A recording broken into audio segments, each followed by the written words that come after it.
Hey, legal legend. Welcome to Legal Lightbulbs, where we uncover bright ideas to power small in-house legal teams. I'm Verity White, the lucky lawyer who gets to chat with some of the smartest minds in the in-house legal world to help legal legends like you have a big impact with a small legal team. Hello, legal legend. Welcome to the Legal Lightbulbs podcast. Today, I'm very excited about this episode because we are going from solo to scalable, talking legal leadership with Kate Sherburn from Who Gives a Crap. We need one of those. Boop, boop, boop, boop. So welcome to the Legal Lightbulb podcast. Thank you. Lovely to have you along.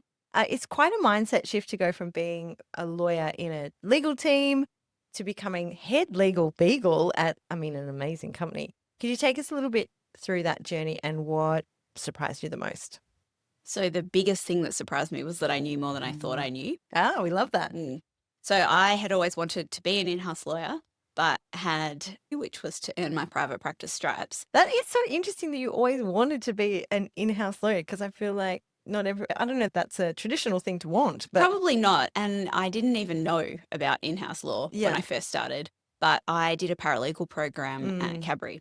And so I worked in a legal team full-time for a year. I took a year off uni. Yes. And so I discovered in-house legal teams before I had ever worked in a firm. Okay. And I could never really picture myself at a firm, but definitely could picture myself in that environment going forward. So good. But in a private practice environment, at least the one that I was in, you could barely send an email to say thank you without getting partner approval. So I had absolutely no confidence in my abilities. And even when I got offered my first in-house role, it was a sole legal counsel role. And I nearly didn't take it because I was really not sure whether I could do it or not. Yeah. And it was a terrifying few weeks when I started. And then I realized that I could actually do it. Yes. And I had learnt so much in the previous 8 years I had practiced. I just didn't ever really get the chance to show that. So interesting. Yeah, because I think a lot of people feel like, I have to get permission to do everything. So cool. And I think that, as someone I've always worked in-house and then starting a private practice, I've kind of done it in reverse, but I have my own law firm, so I don't have to ask for permission still, but I guess I kind of do. But okay. So huge shift for you and kind of recognizing your own abilities as well, which I think is an amazing feeling, right? Yeah. And in hindsight, I knew more than I thought I did years before I actually finally took the leap. Yes. But I think that environment wasn't one where I did actually gain that confidence. We love that. It's like finding a secret, like $50 in your pocket or something, right? It's like, oh my God, I actually know what I'm doing. It's so good. So if someone is going from being maybe they're in a private practice or they're in a small or large legal team and then they're going for that sole legal counsel job, what are your top tips for someone kind of transitioning from solo lawyer to leading a team or being the sole lawyer? So relationships. Okay. In-house is so much about relationships. Internally or kind of everywhere? Well, everywhere, Yeah. but predominantly internally because they're your stakeholders and they're also the ones that generally bring you into the work. Is this the ones that pay your paycheck? Pay your wages, you mean? Or you mean? No, more that so much can happen in a business without other teams being aware. Yes. It doesn't matter how good your communication is. Things just happen in silos sometimes. And so it is dependent on the right people being brought in at the right time. And if you don't have those relationships and if you haven't shown the value that you can bring, they're not going to bring you in or they're not going to bring you in early enough. Yeah, that definitely makes sense. And I think it's tricky to go from, I'm the lawyer, everyone should come to me at my marble entried, office, as opposed to like just popping in for a quick chat or just a quick, on Slack or Teams or whatever. Yeah. It's a different relationship building skill. Yeah. And when I started at Who Gives a Crap, even though it was just me, I could see the writing on the wall that we were a scaling company. Yeah. And so I'd need to set things up in a way that would be scalable. Yes. So while it was just me, and I'm like, I don't need a matter intake as such because it's all going to come to me. I actually did sort of look at solutions that would scale as the team scaled. And I tried to set up processes because the earlier you do it, the easier it is. Yeah. Because you're not trying to retrofit things. Yes. So I tried to set things up that I could continue to use as we grew. So I feel like that is such a powerful, like such a strategic and clever thing to do, even if I know it's just going to be me for a year or whatever. I still think having a matter intake system or some form of way that you can track matters, because otherwise, how do you say, well, this, you can look through your emails and see this is what I've done. We don't use email, we Slack. Yeah. So I had this ridiculous Google sheet that would be like which Slack channel I got the request in and where I had responded and where I was up to.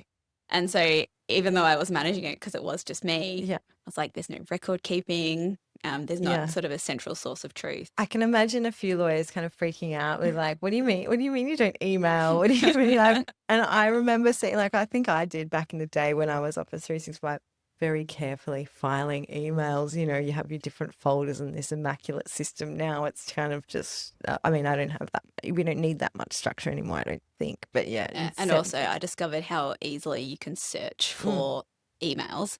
And so if I've got like a big active project, I will file them onto that project one. Otherwise, the archive button is my favorite button because it's still there. It's just not in my inbox. We love to archive. We love it. Although I'm guilty of using the snooze button quite a lot on things. I think there's some things, I don't know, that I've been snoozing for quite a long time. But anyway, not client stuff, but like I really want to read that email from a year ago, promotional email.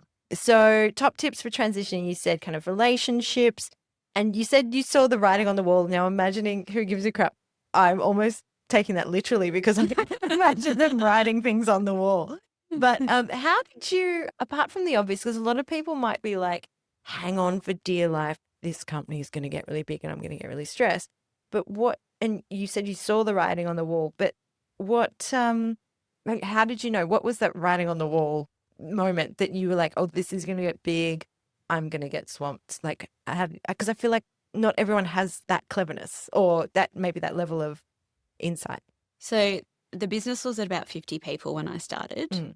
And very quickly I was sort of overwhelmed with work. So popular. And it actually was really nice when I started because people in the business were genuinely excited about having a lawyer, which was not something that I had sort of experienced in the past. Somewhat worrying in some ways. Yeah. You're like but they were really excited that they were getting this help.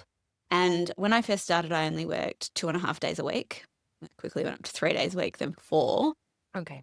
And then I went full-time, which I had joked that I would never go full-time until my youngest was in high school. Okay. And I went full-time 3 weeks before he started prep. Yeah.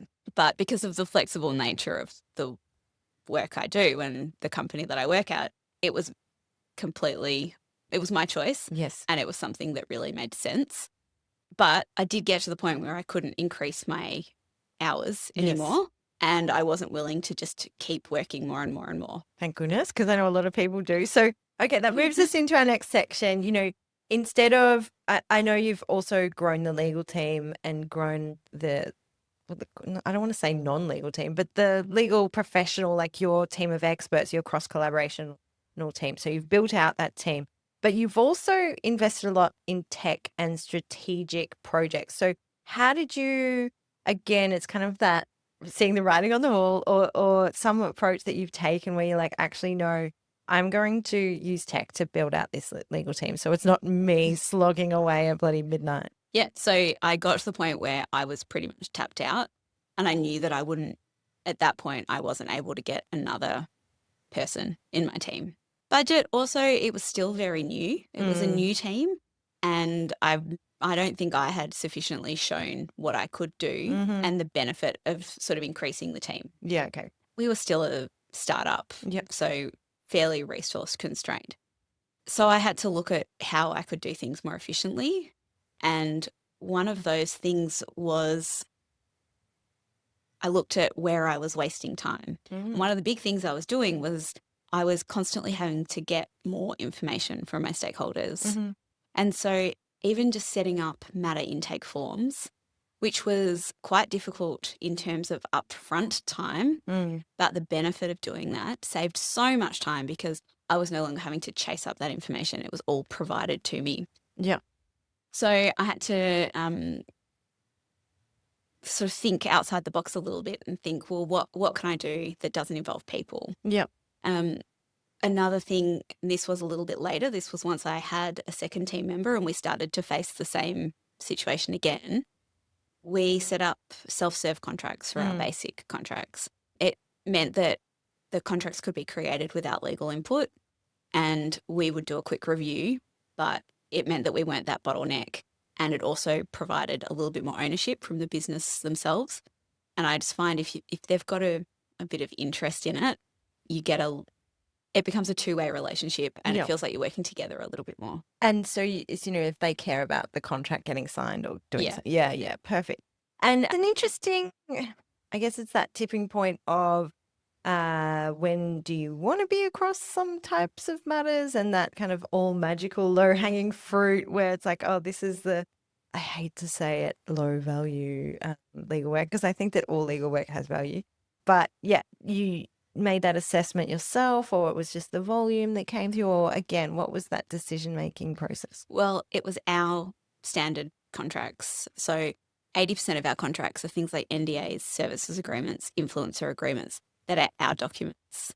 There's very little risk involved in them. Yep. It's basically completing the commercials. Yep. And so there was no benefit in us typing it out when somebody else could do it. Yeah. We haven't gone down the path of enabling the business to self-review contracts, for example. Like I know what is it, the fox watching the hen house or something? But I know some people that have kind of set up traffic light documents. So you can review a basic agreement and you check it against these particular things. And if it's green, it's fine. If it's amber, it has to go to legal. And they review those specific clauses. If it's red, it has to be reviewed completely. Okay. We don't have enough third-party contracts to warrant the investment in that self-review process. Yeah.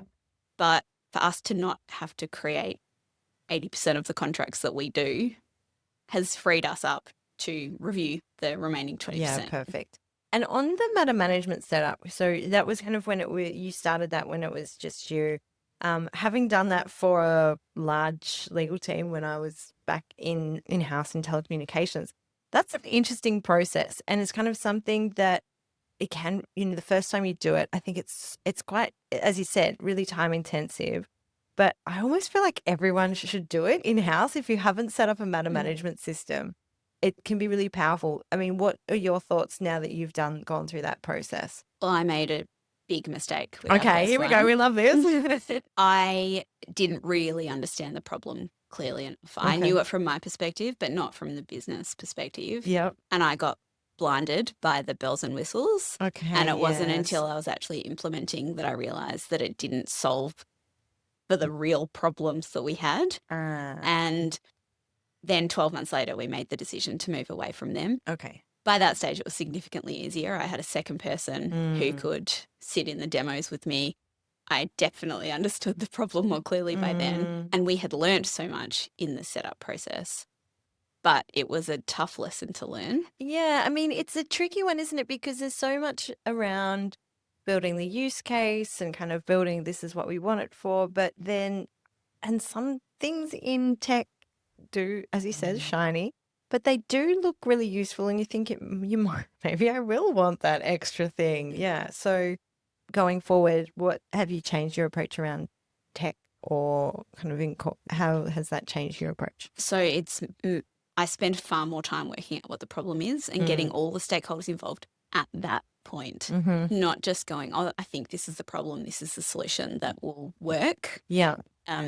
I've also had people from the business attend demos. Yeah, perfect. So it's not just us making the decision. We're getting input the whole way through. Yeah.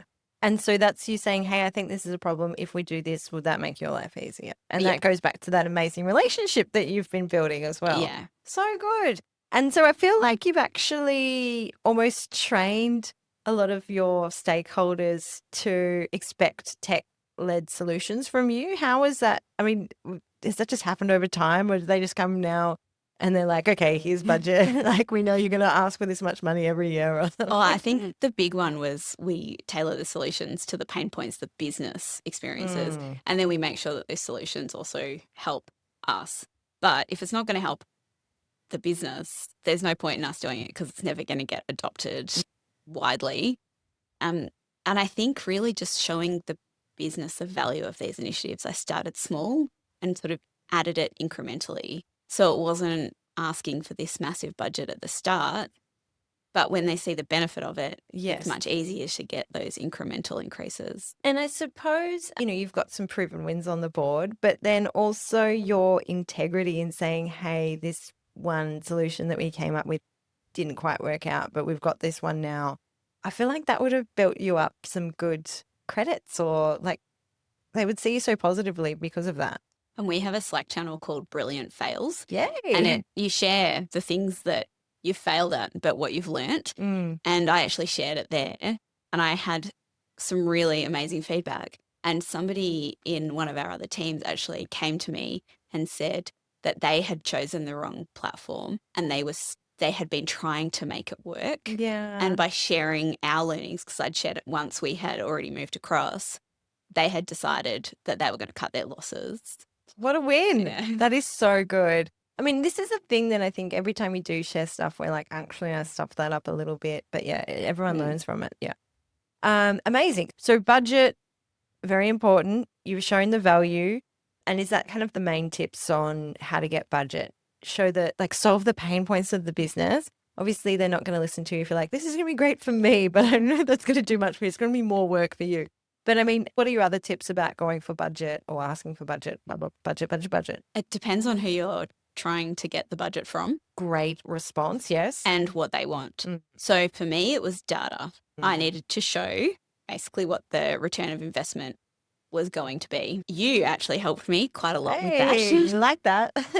Because we had done some work on contracts. Yes. I had shown the benefit of that aspect of it. Yeah. And then this was the next step, because the significant budget that relatively significant in our business was to do the self-service contract. Yeah. And that just sort of, I was showing the time that it could save and the benefits. Well, this is a great lead in because we were going to touch on that we've worked on some contract design, contract simplification projects, and you've kind of touched on the impact that those projects have had on the broader business over time. But they've been in place for a little while now. So, I mean, this is almost like a where are they now for me? How are the little contract babies doing over there? The contract babies are great. So good. The self-service contract baby. I have gone through and done a second round. Yes. So when we worked together, I learned so much about contract design and the principles behind it. And one of the things that I found was I had gone through, so this was when I first started at Who Gives a Crap. I'd gone through the entire recruitment process, and I had a really clear idea of what the business was like. And then I got sent this employment contract, and it was so vastly different to the experience that I had received throughout recruitment. It does make you wonder a little bit, what is right? What is the correct Who Gives a Crap?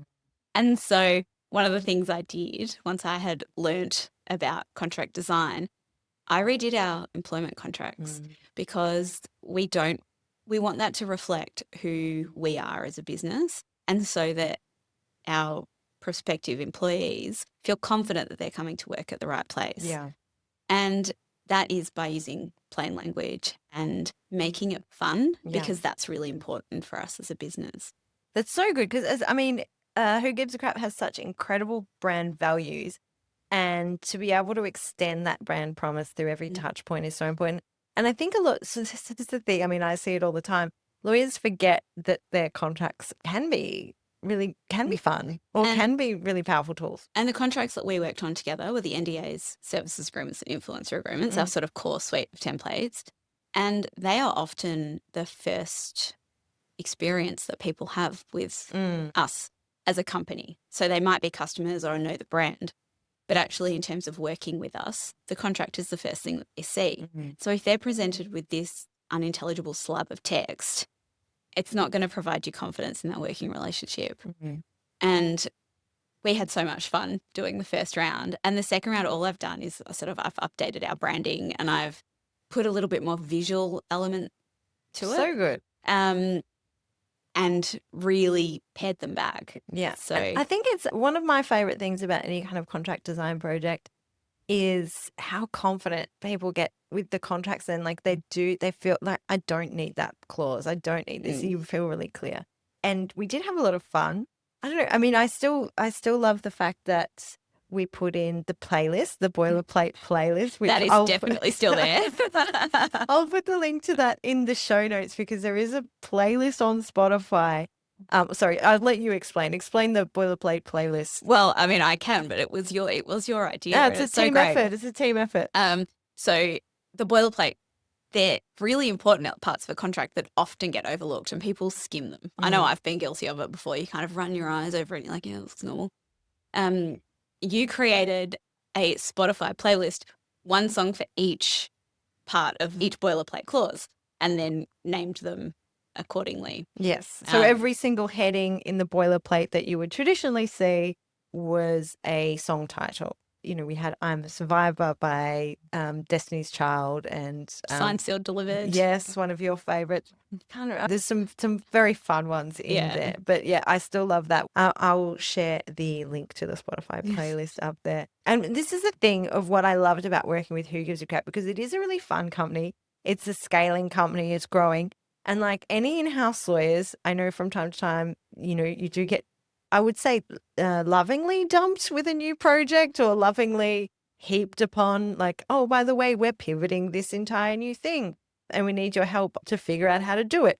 So I know this has happened a few times with Who Gives a Crap, but I think you've got a recent project or win that you can share about how loving dumps of new projects. I don't know if that's the way to loving. We'll come up with a better way of saying that. Well, it is Who Gives a Crap. So yeah, maybe it is. It's very on brand. That's actually one of the reasons I love working in-house because you do get to see the start of these projects all the way through to completion. When I was in private practice, I did feel that I often only got to see a portion of it. You never kind of knew what happened once it was off your desk. But the one that I had so much fun with recently was we launched garbage and pet waste bags. Hey. Now, we are a sustainable company. We try and do the best that we can. And we went into it with a particular thought in mind about the pathway we would go down. And we quickly realised that actually the most sustainable option was to use post-consumer recycled plastic for our garbage bags. Instead of like a compostable bag, or because it's, and not to get too into the details of it, but often compostable is only compostable in a commercial compostable sense. It's because if you've got rubbish, it's going to landfill. I know a lot more about landfills than I ever thought I would know. If you've got something going to landfill, you don't want it to break down, because if it breaks down, it releases methane. Yeah. And so for something that's actually destined for landfill, obviously the best approach is to reduce the amount that goes to landfill. But the reality is that we still have rubbish. Yeah. And so it's best to contain that methane. And so plastic is the way to do it.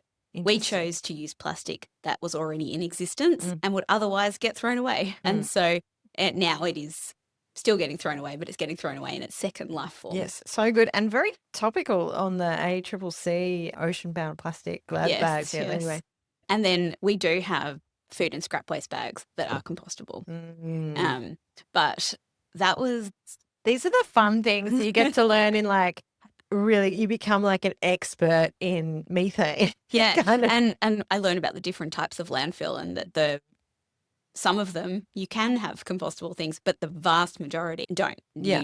You do not want methane to be released. As someone who's been renovating and had quite a lot of like random rubbish, and I was trying to figure out what can I take? Do I need to go to the tip? And it's like you have to sort things. It's very specific these days, and so I'm glad we have experts. And so this was the reason why I loved this project was not only because I saw it and now like the bags are in my rubbish bin at home, and they're pretty. Like garbage bags, but they are actually I feel genuinely like we pretty. should have had some here. I should Yeah. have. The dog poo bags are pretty cool because they've got dogs on them, and I don't mind sort of attaching them to my lead as I'm walking Yes, my dog.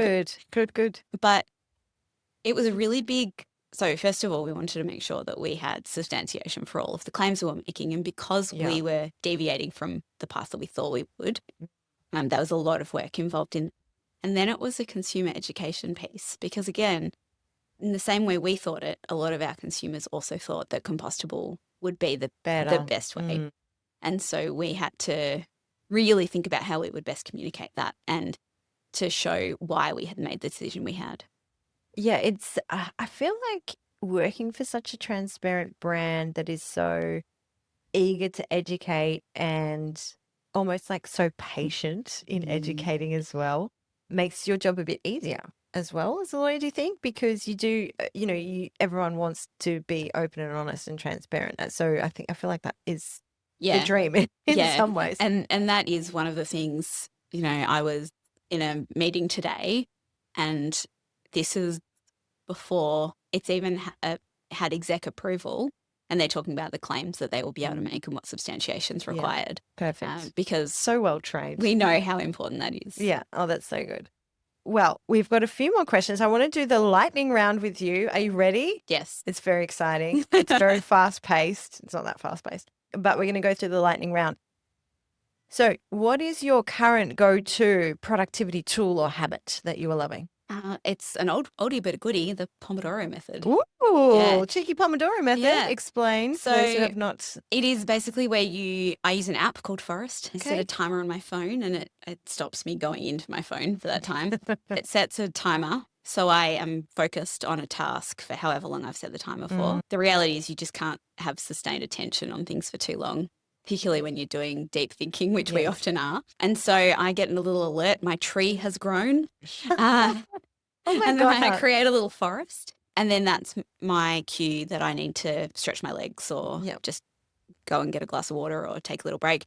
And then I go back and I set it again and I'm back at focus. Sorry. That's okay. My calendar That's alert your telling Pomodoro alert. That's telling me it's family time. It's time for dinner. Great. So Pomodoro technique for productivity. Love it. Time blocking. Get onto it if you haven't already. What is one thing you wish more in-house lawyers knew? That you can be really creative and have a lot of fun with your approaches to things. And I know I do get to do that a little bit more than others because of where I work. But if you think about different ways to approach things, sometimes the results can just be phenomenal. What is one thing you wish every legal team would stop doing? Talking about ourselves as a cost center. Ooh. I think it's really much better to reframe ourselves as strategic partners. We're working with the business to help achieve business goals. Oh, I love that. Yes, strategic partners, not a cost center. So powerful. I think even just that mindset shift is, I'm a cost center. Like, it's just different. Like, I just feel like you stand up taller when you say I'm a strategic partner, as long as you actually are. And last in the lightning round, what is a book, article, or resource you'd recommend that you're loving right now? So feedback, I think, is really essential. And so I would say Radical Candor. Kim Scott. Radical Candor. Yes, Kim Scott from former Google. I think that often we can kill through kindness and it's actually not beneficial. And the art of giving genuine constructive feedback is really difficult, but it's a skill that we all need to work on.